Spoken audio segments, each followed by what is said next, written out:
Bueno, presidente, es muy difícil en poco tiempo, digamos, hacer una evaluación de un proyecto tan complejo y tan importante como el proyecto POT que ha presentado la administración a este consejo. Es un proyecto que definirá la ciudad en los próximos, no 12 años, tal vez 50 o más, definirá el futuro de cómo va a ser Bogotá y va a influir en cómo vamos a vivir. Yo, en un esfuerzo por aterrizar esta evaluación, he tratado de dividir esta presentación en dos elementos claves o dos preguntas importantes. La primera es asociada a cómo se construyó este proyecto POT, qué implicaciones tiene la forma como se construyó. Y la segunda es sobre si el modelo de ordenamiento territorial que plasma este proyecto, que está propuesto a través de este proyecto por parte de la administración, es el que más le conviene a Bogotá o no. Esos son como los dos ejes de lo que yo quiero plantear, que evidentemente están conectados, concejal Emel Rojas. ¿Cómo se construye? Ayuda a responder si es el modelo que requiere la ciudad, porque creo claramente que el modelo que requiere la ciudad tiene que ser construido con la gente. Entonces empecemos por el primer cuestionamiento o pregunta que nos hacemos, y es cómo se construyó el POT. Yo lo he dicho, lo dije en el Cabildo, lo he dicho en intervenciones aquí en el Consejo en varias oportunidades.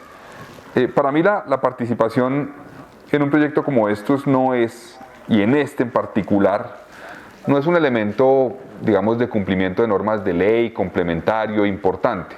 No, es fundamental. Es el eje de la visión de ciudad. Es que aquí estamos discutiendo el proyecto más importante que discute un consejo, sin lugar a dudas cualquier consejo. Esto es lo más importante, esta es la función más importante que tenemos como consejo, es lo que estamos haciendo en este proyecto, por encima de lejos de cualquier otro proyecto. Es donde vamos a definir elementos que están íntimamente relacionados con lo que es el diario vivir de la gente, cómo vive, dónde vive, a qué espacio verde tiene acceso, cómo se moviliza, qué servicios recibe, qué lugares puede frecuentar, cómo accede a educación, a salud, cómo accede eventualmente a herramientas que le permitan la recreación, cómo accede a empleo.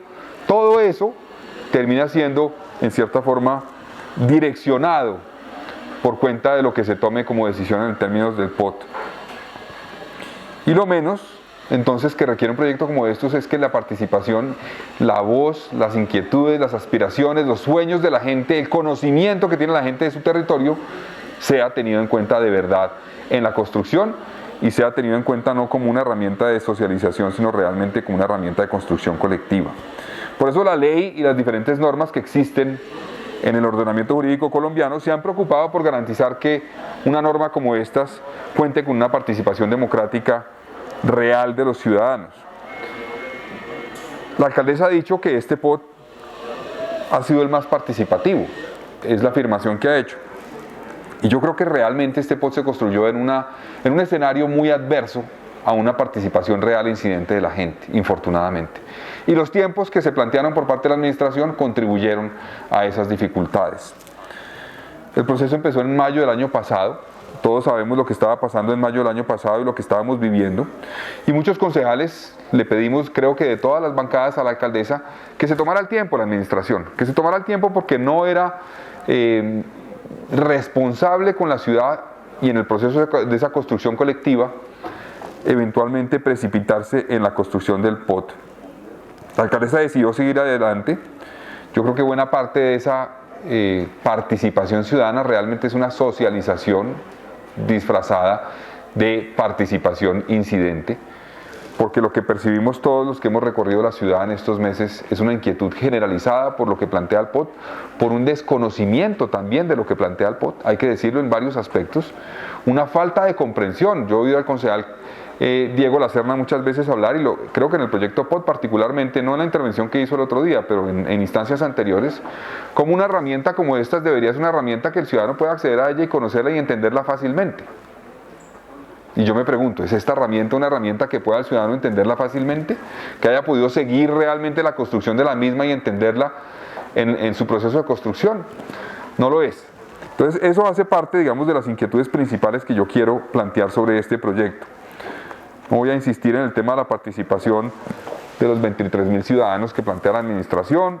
Yo siempre he dicho que esperaba mucho más de una administración de Claudia López frente al tema de la participación. La participación es uno de los elementos que tienen crisis a la democracia en Colombia, porque no está funcionando. Tenemos una democracia participativa que realmente no funciona como tal. Y eso lleva a que la ciudadanía sienta que las decisiones se toman de manera alejada a las inquietudes, aspiraciones que tiene la gente. Entonces ahí tengo una preocupación grande. Desde el inicio de la discusión hemos visto, por ejemplo, en los corredores del Consejo, en las reuniones que ha hecho el Consejo en las localidades, a personas como doña Leonor, una veedora ciudadana que fue, entre otras cosas, increpada por la alcaldesa en el Cabildo Distrital, luchando para que la escuchen y para que se escuchen a los ciudadanos que ella representa, les expliquen a profundidad la visión de ciudad que está propuesta en este proyecto POT para los próximos años y no les impongan decisiones sobre sus territorios sin que ellos puedan participar en esas decisiones. Pero no es solo doña Leonor. Hemos conocido testimonios de personas como David, comerciante del 12 de octubre, que se cuestiona sobre el futuro después de la reactivación de esa zona.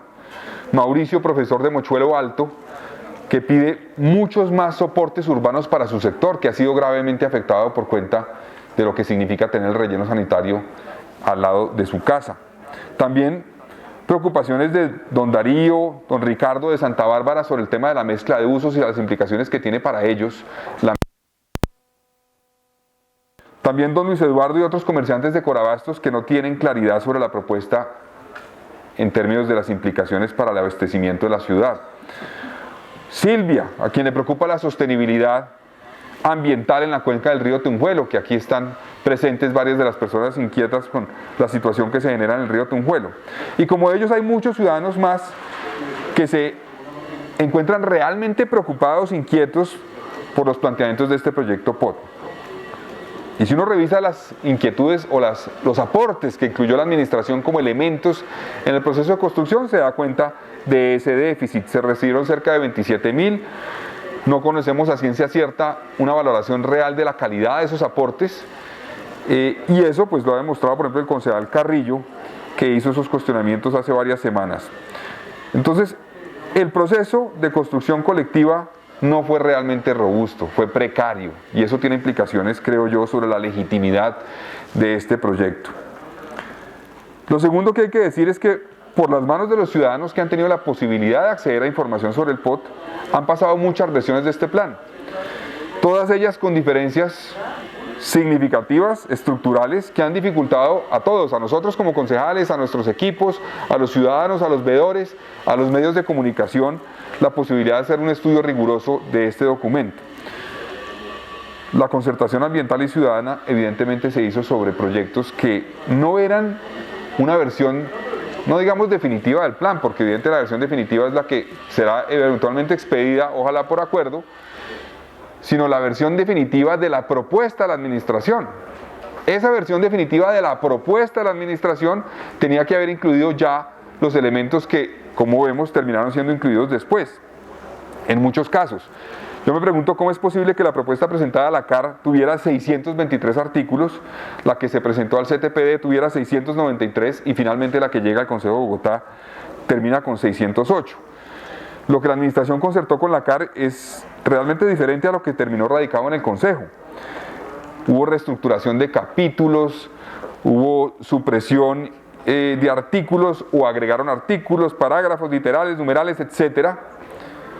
Y entre otras cosas pasaron a reglamentación posterior temas que ya habían sido definidos en un proyecto original. Entonces, todas estas cosas creo que hay que tenerlas en cuenta. Yo me hago otras preguntas. ¿Cómo lograron pasar, por ejemplo, de 2 líneas de metro a 3 y finalmente a 5? ¿Cómo pasaron de 11 corredores de alta capacidad a 20 y finalmente 17?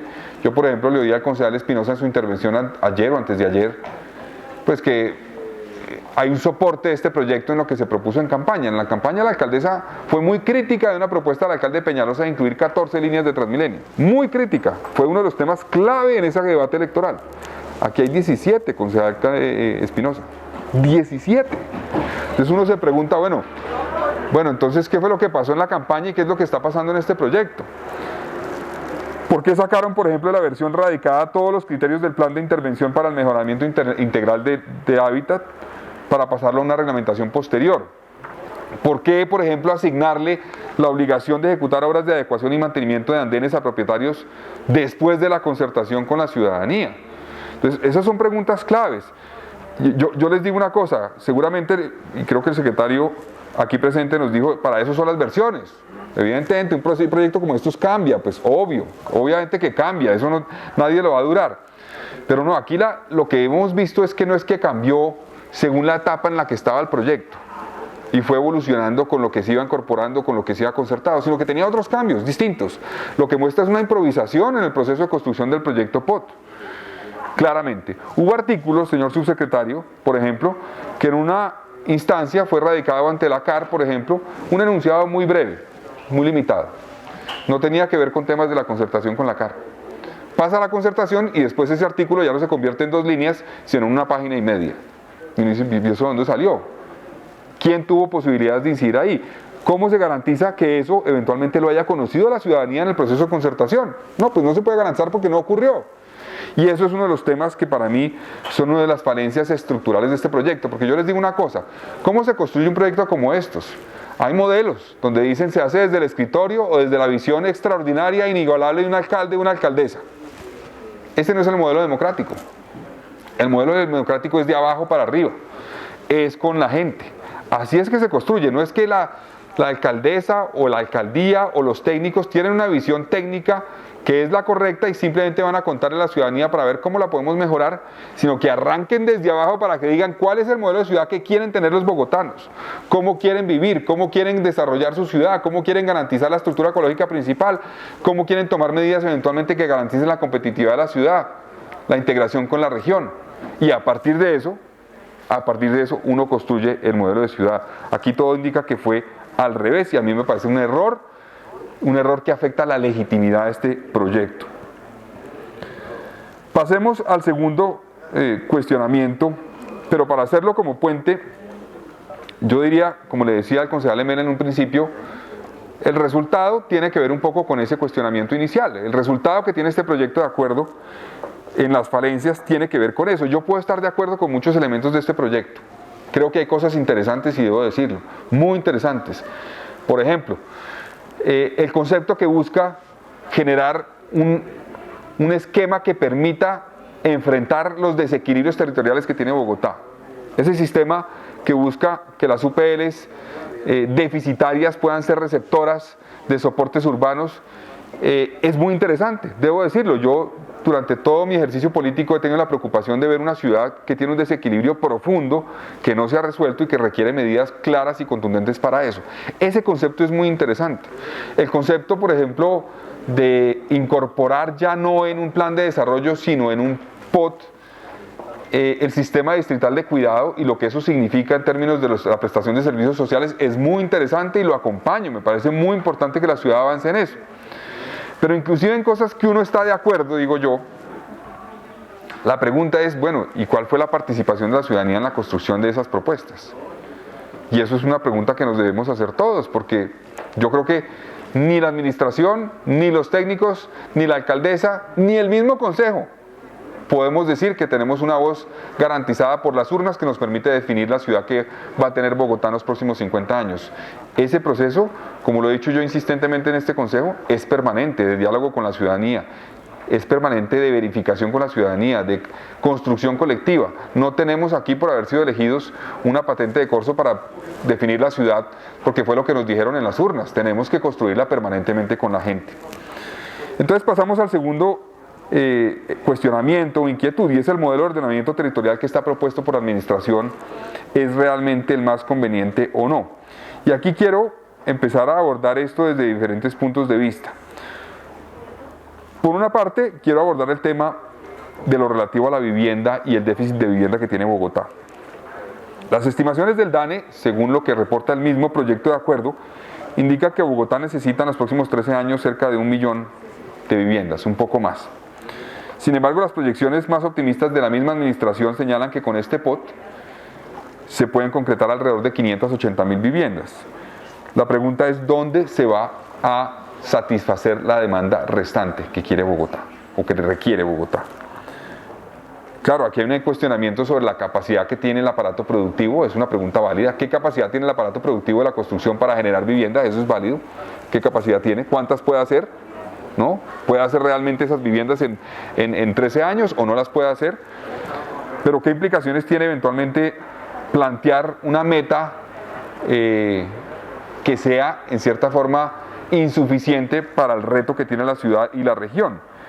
bajo las condiciones que propone la administración en este proyecto, hay un riesgo significativo de que la ciudad mantenga, concejal Rolando, mantenga la expulsión de la población vulnerable a zonas periféricas e inclusive fuera de la ciudad también. En cierta forma hay un riesgo grande a mantener la informalidad cuando hay una capacidad, no hay una capacidad ni institucional ni del mercado de satisfacer una demanda de eventualmente promover de alguna forma o permitir o abrir el espacio para que se mantenga la urbanización informal en Bogotá. El pago y posible traslado de la carga de BIS y VIP en los proyectos urbanísticos permite que la construcción de esa vivienda siga haciéndose en lugares donde el suelo es más económico, es evidente, y donde no hay suficientes soportes urbanos. Estos son temas también de ley, yo entiendo que hay unos retos que tiene la normatividad colombiana, pero eso, al ver un poco cómo logramos resolver el problema que tenemos de segregación, y ahí voy a una inquietud que tengo, y es que, como les decía, hay cosas que están muy interesantes planteadas en este POT, pero uno cuando las ve y se aterrizan ya en medidas concretas, uno a veces no encuentra cómo se logra materializar. El desequilibrio que se genera y la segregación que tiene la ciudad en términos de vivienda, ¿cómo lo vamos a resolver? ¿Realmente aquí vamos a garantizar romper la segregación en Bogotá? Con estas herramientas que hay planteadas y con la apuesta en lo que tiene que ver, por ejemplo, con la renovación urbana. Porque la renovación urbana, pues, como está planteada, puede llevar a una herramienta interesante resolviendo cosas que ha tenido como problemáticas Bogotá. Por ejemplo, esa densificación predio a predio que no ha permitido recolectar las cargas que lleven a fortalecer los soportes urbanos que requiere la ciudad. Eso es cierto, este proyecto busca una herramienta para resolver eso y eso es muy importante. Pero la pregunta es, ¿esto va a permitir acceso a vivienda a las personas más necesitadas, a los de menores recursos, o vamos a condenarlos a vivir en la periferia y por fuera de Bogotá? Yo creo que aquí hay un tema crítico en este proyecto. Yo me pregunto, ¿qué tanto de esos 300, no recuerdo cuántos son, 339.000 viviendas en interés de renovación urbana van a permitir ser para vivienda de interés social y prioritaria? ¿Qué tantas realmente? ¿Qué tanto vamos a resolver el problema? ¿O qué tanto va a ser para una vivienda de estrato medio o alto? Eso es una inquietud grande que a mí me preocupa además por cuenta de otras medidas que se están tomando en este POT, porque la administración parecería tener una apuesta para decir, trabajemos con la región, no hay nada que hacer, y eso condena a unos sectores importantes de Bogotá a vivir en los extramuros. Los bancos de tierras que se proponen en este POT, por ejemplo, el Banco de Tierras, podría gestionar proyectos de carácter regional con la compra y venta de suelo de inmuebles. Y en cierta forma esto puede llevar a que la solución entonces para los más necesitados va a ser un tema regional. Y aquí pues quiero abordar un poco el tema de la región, porque la alcaldesa lo ha planteado en varias oportunidades. La alcaldesa nos acusaba a quienes decíamos que evaluaran la posibilidad de hacer la LO en el norte, por ejemplo, que estábamos promoviendo el volteo de tierras. Eso es lo que dice la alcaldesa, están promoviendo el volteo de tierras los que defienden eso. No, primero lo que buscan es voltear la tierra que estaba destinada para una vía, para otras actividades. Bueno, eso es lo que busca el proyecto. Segundo, yo me pregunto, si estamos en una discusión sobre la escala regional también, ¿qué estamos haciendo? La alcaldesa acusaba al gobernador y al exgobernador de ser los jefes del cartel del volteo de tierras. Así decía ella, consenadora, de manera contundente. Son los jefes del cartel del volteo de tierras. Pero ahora contempla bancos de tierra para hacer vivienda a nivel regional, en llave con ellos, promueve la región metropolitana, concejal María Clara, donde se establece un plan director de ordenamiento territorial definido por los alcaldes y el gobernador, que será de obligatorio cumplimiento para los consejos, incorporándolos a los POTs como herramientas de superior jerarquía en el ordenamiento. Entonces yo me pregunto, o sea, quienes eran, según la alcaldesa, los jefes del volteo de tierras, ¿van a incidir ahora en el ordenamiento territorial de Bogotá? Esa es una pregunta que nos tenemos que hacer. ¿Eso es lo que queremos? ¿Eso es lo que queremos? Porque eso está en el proyecto, secretaria. En el proyecto está el plan director de ordenamiento territorial de obligatoria inclusión en el POT de Bogotá. Entonces eso debemos revisarlo y entenderlo. ¿Cuál es la apuesta de la alcaldesa realmente? ¿Qué implicaciones tiene esa vía de BISAP que ahorita la vamos a abordar? Por ejemplo, trasladar el tráfico de la ALO, proyectado para la ALO, a la vía de BISAP en el occidente, ¿qué implicaciones tendrá? Tal vez vamos a proteger unas zonas en Bogotá, vamos a impedir que eventualmente se desarrollen tal vez unas hectáreas. ¿Cuántas se van a desarrollar en la sabana? La alcaldesa dice eso no tiene valor ambiental en la sabana. No importa, eso fue lo que dijo. En Bogotá sí, pero por fuera no. Pero yo me pregunto, ¿vamos a promover un desarrollo donde van a vivir eventualmente, no sé, qué demanda va a haber de vivienda en esas zonas a futuro? 500.000 familias, 600.000 familias que van a terminar ocupando no 2.000 o 3.000 hectáreas, sino tal vez 10.000 o 15.000 hectáreas en la sabana de Bogotá. Entonces, es una discusión que tenemos que dar también en el tema de ordenamiento territorial en términos del modelo. Porque muchas veces planteamos unas discusiones sobre cómo resolver una problemática, cómo enfrentar un reto de cambio climático, pero no nos damos cuenta que podemos estar generando medidas que terminen teniendo un impacto mucho mayor en el cambio climático. ¿Cómo ocupamos el territorio? ¿Qué espacio ocupamos? ¿Qué zonas protegemos y qué zonas no protegemos? Entonces, eso es un tema que a mí me parece importantísimo plantear como inquietud en este proyecto. Si la ciudad se está desarrollando o se busca desarrollar en este proyecto a través del desarrollo, digamos, de manera indicativa, a través del desarrollo orientado al transporte. Esta administración tiene una apuesta evidente a llevar a cabo la renovación urbana como uno de los ejes de la modelo de ciudad que quiere construir y el desarrollo de proyectos urbanísticos alrededor de los corredores de movilidad. Yo diría que en principio es una apuesta sensata. Uno dice, ¿dónde vamos a tener mayores densidades? ¿Dónde vamos a promover renovación urbana? Donde tengamos más soportes urbanos, donde tengamos corredores de movilidad que tengan la capacidad para eventualmente satisfacer la demanda que se requiere. Eso tiene sentido. Sin embargo, los trazados que la administración se plantea en este proyecto son indicativos, así se plantean. Yo me pregunto, ¿cómo garantizamos que llega una alcaldesa o un alcalde nuevo o unas administraciones nuevas y no toman decisiones eventualmente para priorizar de otra forma esos proyectos que están como indicativos en el POT? Y eventualmente estemos promoviendo una densificación atada a algo que sigue siendo una expectativa y no es todavía una realidad. ¿Qué implicaciones puede tener eso para la ciudad? También me pregunto sobre los trazados, no solamente en lo que tiene que ver con de dónde van a dónde van los proyectos, sino también los puntos críticos de esos trazados, los complejos de integración modal o las áreas de integración modal, porque ahí hay una expectativa grande de un aumento de densidades y eventualmente lograr una renovación significativa en esos puntos específicos de la ciudad. Pero eso sigue siendo, repito, una cosa indicativa, porque no sabemos a ciencia cierta cuándo se van a hacer los proyectos y cómo vamos a garantizar que se ate una cosa a la otra. Yo me pregunto, secretario de Movilidad, no sé si usted ha visto el proyecto, lo hablábamos el otro día, el tema de la 72, por ejemplo, que ya puede ser un ejemplo, aterrizar en el territorio, ver cómo puede ser un elemento que tenga que ver con un área de integración multimodal en la realidad. Y ahí llegarán Metro, línea 1 por la Caracas, Transmilenio que ya está presente por la Caracas, con una estación adicional que se le hará en el norte, Transmilenio que llegará por la 72 bajando por la avenida Chile, llegará a la segunda línea de metro, habrá un deprimido debajo de la Caracas, en fin, una demanda, digamos, de soportes urbanos inmensa va a haber ahí, eventualmente. Y el andén de la 72 se va a reducir a la mitad. Entonces, ¿qué estamos pensando en términos de cómo son esas áreas de integración modal realmente? ¿Qué prioridades tienen? A uno le plantea al gerente del metro, tenemos una pirámide que seguimos y es el peatón va primero que todo. Se fue el concejal Celio, que él tiene una inquietud grande siempre en el tema del peatón. Uno no lo ve reflejado en eso. Entonces la pregunta es, ¿cómo vamos a garantizar que si le vamos a apostar a unas herramientas para generar una densificación conectada con unos sistemas de movilidad, eso se va a hacer en el orden que es y garantizando que están atadas la una a la otra?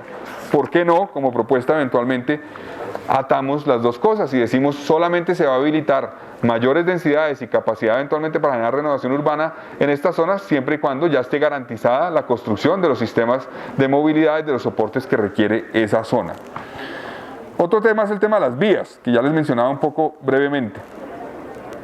Yo tengo conciencia de que el modelo de Ciudad de Bogotá no puede ser un modelo pensado, concejal Samir, en las vías en términos de satisfacer la demanda de movilidad vía vehículos particulares. Eso lo tenemos clarísimo, lo sabemos, Bogotá lo sabe. Esa no es la apuesta ni puede ser la apuesta. Ahora bien, las ciudades requieren de una infraestructura vial mínima, necesaria. Bogotá infortunadamente no la tiene todavía. Yo creo que usted es consciente de eso, secretario. Bogotá no la tiene esa infraestructura mínima. Todavía no la tiene. Y hay vías que se requieren. Y hay una capacidad en las vías que se requieren. No porque uno diga, esa es la solución, repito. Es que Galán, la alcaldesa decía, me acuerdo, Galán quiere hacer vías, la nueva tendencia en el mundo son las bicicletas. Sí, estamos de acuerdo. Pero es que Bogotá tiene un déficit dramático en algunas zonas que lleva a que zonas como Lisboa, Bilbao, La Gaitana, por ejemplo, tarden en llegar al portal de Suba 45 minutos, al portal. Entonces, tenemos una ciudad realmente embotellada en muchos puntos. Allá, por ejemplo, la gente le preocupa el hecho de que no se va a prolongar la avenida Suba más allá, hasta eventualmente el occidente, que no se hizo una avenida que se llamaba, creo que la avenida La Conejera, decidió no hacerse, se invadió la reserva vial. Entonces es una zona que tiene un embotellamiento dramático. Entonces yo sí creo que Bogotá requiere por lo menos tener aterrizado, con base en los estudios que se han hecho en los últimos 60 años, una infraestructura vial básica necesaria, que requiere para la competitividad, para la conectividad. Y yo creo que este proyecto, en cierta forma, toma medidas que no van en ese sentido. Por ejemplo, para mí la conectividad regional no es menor en términos de competitividad para Bogotá. Para mí ese anillo que ustedes plantean por Devisab no es suficiente y lo que promueve es más bien una problemática regional compleja en términos de ocupación del territorio. Y hay vías eventualmente que en ese anillo vial pues no cumplen el objetivo que tienen. Por ejemplo, la ALO pasa a cambiar su perfil en el tramo centro. Eso tiene unas implicaciones, no sé si las han evaluado y qué respuesta tienen las implicaciones de cambiarle el perfil en el desarrollo de la vía. Se reduce de A0 a 1 en el tramo del ALO Centro. La vía Subacota, la circunvalar del sur, por ejemplo, las plantean como vías rurales que tienen un carril en cada sentido. La 80 y la 13, que serán las salidas del occidente más importantes, tienen un perfil que entiendo que es A1, no es el mayor. Entonces yo veo aquí una dificultad que puede generar graves cuellos de botella en esos corredores de movilidad. Graves cuellos de botella que ya hoy tenemos. ¿Usted es consciente de eso? Por ejemplo, uno va por las Américas y va a pasar por la Boyacá, por la 68 y se arma tremendo trancón. ¿Por qué? Pues porque al estar mal diseñada esa vía, la autopista norte. Por ejemplo, por la decisión de ampliar la estación de Transmilenio y la posibilidad del sobrepaso, se reduce en un carril y es un trancón monumental. Entonces, eso hay que pensarlo. Las vías tienen que tener una capacidad, en cierta forma, y un desarrollo que garantice que fluyen. Y eso no está garantizado en este proyecto. Aquí, obviamente, en el tema más crítico ha sido la discusión sobre la ALO. Y el debate se ha llevado al dilema de la vía o el humedal. Yo creo que hay que buscar una fórmula que nos permita trabajar en las dos cosas. Yo sí creo eso, no tengo miedo a afirmarlo. Yo creo que el camino está lo que plantea Brigitte Baptiste, que dice que es posible concertar, y es posible concertar para garantizar, por ejemplo, que se aproveche una infraestructura como esa, sí se hace para pagar elementos claves que se requieren para proteger el medio ambiente y garantizarlo. Ella lo ha dicho. Podemos eventualmente hacer la LO y con eso pagar realmente la Van der Hamen. Lo que está en el proyecto de la Van der Hamen es interesante, pero no sé si sea suficiente para garantizar que logramos que la Van der Hamen es lo que queremos en Bogotá que sea la Van der Hamen. No un proyecto, en mi opinión, de un área de productora con un cierto grado de protección como reserva forestal productora, sino realmente una reserva natural que tenga Bogotá.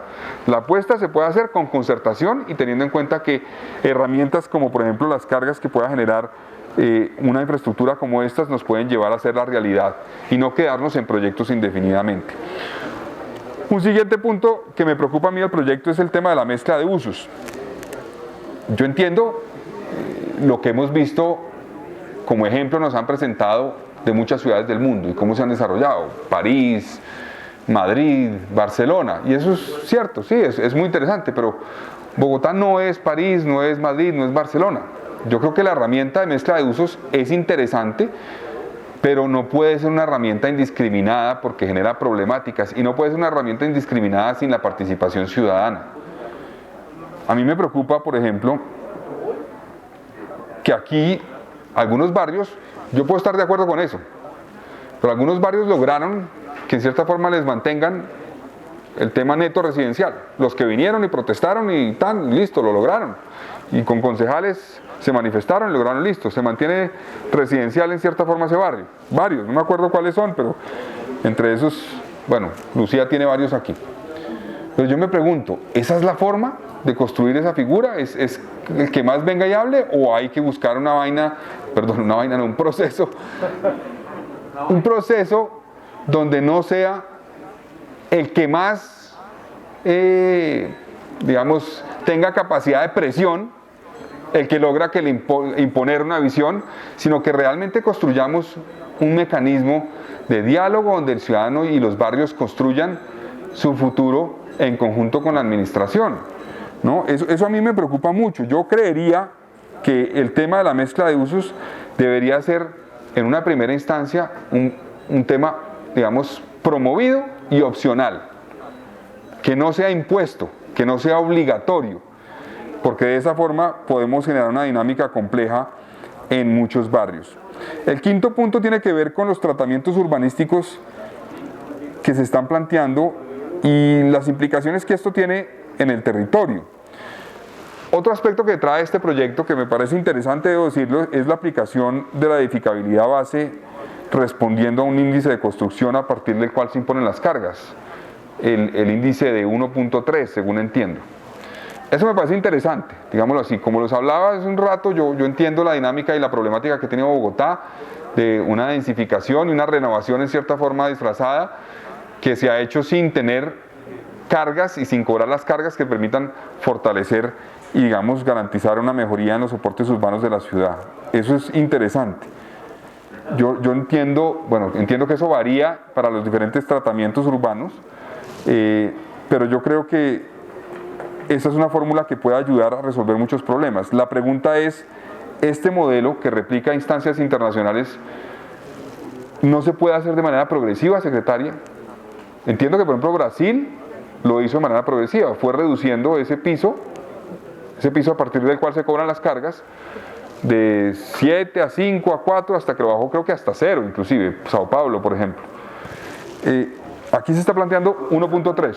Le voy a ofrecer 5 minutitos más. Gracias, secretario. Gracias, presidente. 6 minutos también. Gracias, presidente. Entonces la pregunta es, ¿no se puede pensar una figura que sea gradual, progresiva, para que no sea de un sopetón, digámoslo así, que se baja eso a 1.3? ¿Por qué? Pues alguien dirá, no, pues es que está defendiendo para que no les cobren cargas. No, yo tengo una preocupación, y es que una decisión de estas puede llevar a que quienes puedan pagar esas cargas sean realmente grandes constructores. Los grandes constructores y las grandes empresas de construcción podrán montarse en eso. Los pequeños y medianos les tocará irse para otro lado, porque si les cobran cargas a partir del 1.3 de índice de construcción, seguramente será mucho más difícil que les cierre el negocio a ellos. A un gran constructor puede que sea más fácil. Entonces yo entiendo que eso es lo que ha llevado a que ciudades como Sao Paulo lo haga gradualmente y diga, vamos a ponernos una meta de 4 años donde lo vamos a bajar a tanto, diciéndolo obviamente con claridad a futuro, no con incertidumbre, no diciendo no sabemos cuándo lo vamos a bajar, sino la meta es tanto en estos años, tanto en estos años, tanto en estos años, hasta llegar al 1.3. Yo le sugeriría a la administración que contemple una figura de estas para garantizar eventualmente que no generamos una dinámica en cierta forma restrictiva, que permita solamente a algunos grandes con un bolsillo muy grande poder seguir pagando eso y no a medianos y pequeños constructores. Hay otra inquietud que tengo sobre el tema de la política de moradores, que yo creo que sí es una deuda que tenía esta ciudad y es muy importante. Uno de los temas que ustedes saben más que cualquiera en la administración, la inquietud que tienen muchas comunidades sobre la implicación que tienen los proyectos de renovación urbana y cómo se maneja el tema con los propietarios y los arrendatarios de los predios donde se van a hacer acciones urbanísticas. Y yo creo que es importante eso, pero creo que todavía se queda corto en aclarar mucho cómo se va a hacer eso. Yo les debo decir, por ejemplo, cómo se va a garantizar que en una zona, el 12 de octubre, yo estuve en el 12 de octubre hace unas semanas, varias veces he ido en las últimas semanas a hablar con la gente, y me decía un comerciante que se llama David, me decía, venga, yo arriendo aquí un predio, mire, tiene como 35, 40 metros, vendo muebles, yo llevo aquí muchos años, pero cuando hagan un proyecto de renovación urbana, a mí me dice la administración, no, pero el primer piso será para actividades también de muebles, de ese clúster artesanal de muebles. Entonces, él dice, bueno, buenísimo, pero es que ahí me van a cobrar ya no $1.000.000 de arriendo, sino 5. ¿Y yo qué hago? Yo me toca irme. Entonces yo creo que hay que tomar medidas claras y contundentes en el proyecto, que no solamente digan vamos a proteger clústeres artesanales, digamos, temáticos de muebles o de lo que sea, sino cómo garantizamos que las personas que han hecho parte de esos clústeres puedan continuar y beneficiarse de esa apuesta. Ellos mismos, que no sean desplazados, que no llegue allá un almacén de Bow Concept a vender muebles en el 12 de octubre, sino que realmente los que han hecho parte de la construcción de ese proyecto urbanístico, en cierta forma, pues continúen eventualmente participando en él. Yo no veo claro en el proyecto cómo se garantiza eso. Yo le pregunté a la funcionaria que nos acompañó de planeación, porque nos acompañaron, y no había claridad sobre el tema. ¿Cómo va a jugar un rol, por ejemplo, eventualmente la Secretaría de Desarrollo Económico? ¿Cómo se van a conectar todos para que una persona que, por ejemplo, es un arrendatario, que es una preocupación grande, porque, pues claro, los propietarios podrán tener más interés porque dicen a mí me va bien, pero el arrendatario que juega un rol también en el clúster, que tiene una actividad comercial ahí, puede terminar siendo desplazado y eso puede afectarlo gravemente. Entonces yo sí le pido a la administración que aterrice mucho mejor cómo la política de protección a moradores puede, en escenarios como ese, con arrendatarios de un clúster, garantizar que no van a ser desplazados de esa zona. Un sexto punto es las unidades de planeamiento local como instrumentos de planeación. Yo me pregunto si las UPLs están pensadas, contempladas como una herramienta de planeación en Bogotá. Démosle un cariz realmente de planeación integral a esas UPLs. Ya lo dijimos hace un rato, esta construcción del POT tuvo una debilidad grande en el proceso de participación ciudadana. Una oportunidad que tiene la administración de corregir eso es que el proceso de participación participativa e incidente de la ciudadanía para cada UPL vaya mucho más allá de caracterizar las estructuras de ordenamiento o de precisar y priorizar las actuaciones o proyectos que se van a desarrollar en cada una de ellas. Vaya más allá, debería incluir, por ejemplo, que la ciudadanía pueda incidir en lo que tiene que ver con las áreas de actividad en esas UPLs o los tratamientos urbanísticos, que la ciudadanía pueda participar en eso, que no sea eventualmente simplemente decir cómo vamos a poner en práctica esto, sino cómo lo vamos a definir y que la ciudadanía participe en la definición del desarrollo de su territorio. Yo creo que si la apuesta de esta administración es que las UPLs tengan realmente herramientas que permitan la apropiación y corresponsabilidad de la ciudadanía, pues démosle a la ciudadanía la posibilidad de participar realmente en la definición de su entorno, del desarrollo de su entorno y de las condiciones de mezcla de usos en su entorno en esas UPLs. Y también obviamente está la discusión sobre las delimitaciones.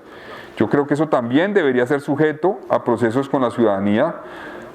La secretaria nos mencionó algún caso, no recuerdo cuál de las UPLs era, donde la ciudadanía manifestó y la administración tuvo en cuenta eso, pero eso evidencia ese caso específico que ese tema de delimitación debería trabajarse con la ciudadanía en toda la ciudad y garantizarse que en toda la ciudad donde va a haber modificaciones se tenga en cuenta eso. Yo les manifestaba el otro día que tengo la preocupación por haber incluido en el plan de desarrollo un artículo que buscaba que la administración hiciera un estudio para evaluar cómo estaban operando las localidades y eso fuera tenido en cuenta en los procesos de modificación.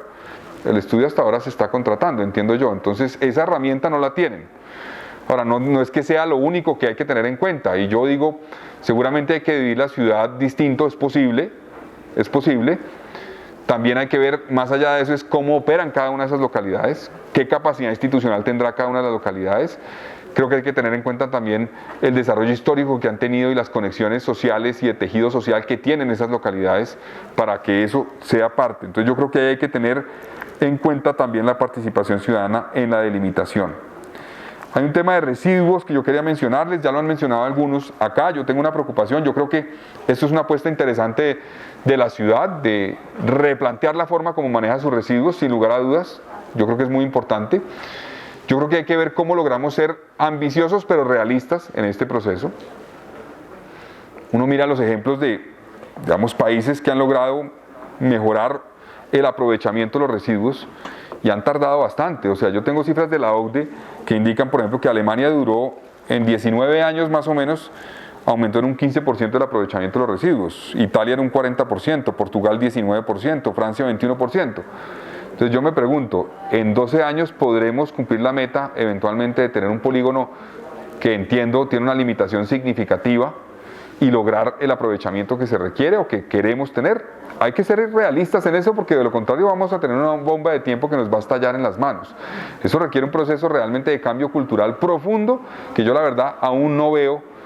Inclusive lo que nos decían es que a raíz de la pandemia y de la reactivación económica ha habido una explosión de la generación de residuos. Entiendo que al relleno han llegado en algunos días en diciembre más de 10.500 toneladas de residuos. Entonces uno dice, estamos en un promedio en principio de 6.500, si hay días y temporadas donde superamos las 8.000 en promedio o inclusive 10.000, uno se pregunta, bueno, ¿cuál es el reto? ¿Cómo logramos cambiar esto? Entonces yo creo que esto es importante. Hay una discusión sobre el polígono, la planteó también el concejal eventualmente Jeffer Vega. Hay que revisarlo, que ese polígono eventualmente sí tenga la capacidad o que se tomen las medidas que garanticen que lo que se plantee en el POT eventualmente se adecue a un estudio técnico de la capacidad real que tendrá y que eso que se conecte con un esfuerzo profundo de cambio cultural. Pero eso requiere tiempo, requiere medidas y no es una apuesta tan fácil de lograr. Otro tema importante, el tema del espacio público. Ya, presidente, me quedan 2 hojas de 15, o sea que ya voy terminando. Tranquilo. Generar espacio público por generar espacio público. Yo creo que es muy importante que la ciudad mejore el espacio público y mejore el acceso, el espacio público efectivo para el ciudadano. Pero yo veo en esta propuesta un poco un afán de mejorar esos indicadores de espacio público, incluyendo habilitando zonas, por ejemplo, de separadores viales, de orejas de puentes, de glorietas. Yo sí me pregunto, ¿eso realmente es mejora de espacio público efectivo para la ciudad? Busquemos una herramienta que nos permita aumentar el espacio público, sí, pero con herramientas o espacios que permitan el disfrute del ciudadano, que el ciudadano pueda realmente acceder a ello, y eso significa un cambio real en la forma como se relaciona el ciudadano con la ciudad. Entonces, ese es un punto importante. Bueno, tenía el tema de la planeación sobre la marcha. Eso es un tema pues que yo le decía, hablamos con el equipo, yo creo que puede ser equivocado utilizar predios que tienen una planeación de largo aliento y cambiar la destinación de los mismos, porque eso se puede generar problemas en términos de expectativas y eventualmente de errores que pueda cometer la ciudad. Y ahí me refiero, por ejemplo, a los predios de la LO. Yo creo que es importantísimo que la ciudad tenga infraestructura social para el cuidado, sin lugar a dudas. Y zonas como Suba tienen un déficit brutal. Pero busquemos la fórmula que nos permita garantizar conectividad, integración, acceso a empleo y también acceso a infraestructura social. No busquemos reemplazar una por la otra, porque yo creo que eso sería un error en términos de construcción de ciudad. Este POT, para terminar, presidente, yo creo que sí tiene también un riesgo en términos de la base reglamentaria. Eso hay que evaluarlo. Aquí se firman un poco en el proyecto que está planteado como unos cheques en blanco que pueden ser complejos para este Consejo definir. El POT plantea más de 50 reglamentaciones posteriores, algunas que no tienen términos o plazos definidos y otras que no tienen responsables asignados. Eso es un poco dejar a la deriva una cantidad de medidas que se deben tomar para garantizar que lo que está en el POT eventualmente y la inspiración que tiene el POT se aterrice en medidas concretas y no genere eventualmente una inseguridad jurídica y una expectativa que afecte a la ciudad. Yo me pregunto, esas reglamentaciones, ¿cómo van a ser socializadas? ¿Cómo van a ser construidas? ¿Qué participación va a haber? ¿Cuál va a ser el régimen de transición entre lo que tenemos ahora y lo que va a entrar después? Eso todos son temas que generan inquietudes y pueden llevar eventualmente a parálisis, inclusive en la ciudad. A parálisis que sería también muy grave. Entonces ese tema de la inseguridad jurídica me preocupa. Yo quiero terminar, presidente, porque ya me extendí mucho, insistiendo en algo que es muy importante. Desde hace 2 años yo tomé la decisión con el equipo de Bogotá para la Gente, ahora Nuevo Liberalismo, de declararnos en independencia frente a la alcaldesa Claudia López. Y hemos hecho una labor en el Consejo como equipo buscando intentar representar a algunos de esos ciudadanos, a la mayoría, ojalá, que nos acompañaron en las urnas, que creyeron en un modelo de ciudad que planteamos durante la campaña, que era un modelo construido con elementos con base en la evidencia, no prometiendo cosas que no se puedan cumplir. Lo hemos hecho con respeto y responsabilidad, porque como sostuvimos en ese proceso, a Bogotá le ha hecho mucho daño el revanchismo político, muchísimo daño. Es uno de los principales problemas que ha tenido Bogotá. Por eso he acompañado las iniciativas que considero acertadas de esta administración y que son importantes o de vital importancia para Bogotá.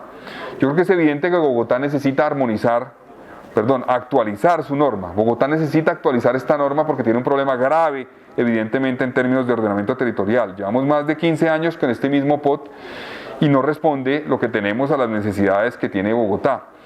Sin embargo, esa necesidad para mí no puede convertirse o no puede ser utilizado como una especie de patente de corso, como les decía, para en cierta forma decirle al Consejo, toca aprobarlo ya, apruébelo así es como hay que hacerlo, y no discutamos y no cambiemos y no concertemos. Necesitamos, porque el afán político creo que lleva a que la ciudad tome decisiones de espaldas a la ciudadanía y sin garantizar que la ciudadanía pueda incidir en esas decisiones. Yo creo que ha habido un afán político de parte de la alcaldesa en este proyecto de sacar un poco a las volandas un proyecto durante una etapa crítica que ha habido la ciudad, no solamente por la pandemia en términos de cuarentenas, sino también del impacto económico que tuvo y las implicaciones que tiene para la ciudadanía. Muchos ciudadanos no han podido participar o no han participado por cuenta de que están en una situación crítica y han vivido una situación crítica y no han tenido la posibilidad de interesarse en saber qué se va a hacer, cómo se va a hacer, cómo puedo incidir en eso y puedo lograr que la ciudad también cumpla mis expectativas. Yo le reitero mi invitación a la administración a hacer las cosas bien. Yo creo que si logramos una mejor concertación con la ciudadanía y logramos llenar algunos de los vacíos que tiene este proyecto y que hemos evidenciado todas las bancadas del Consejo, podremos tener una herramienta que realmente funcione para Bogotá y no un documento muerto o debilitado como suele pasar con muchos de los proyectos de planeación que ha tenido Bogotá. Muchas gracias, presidente.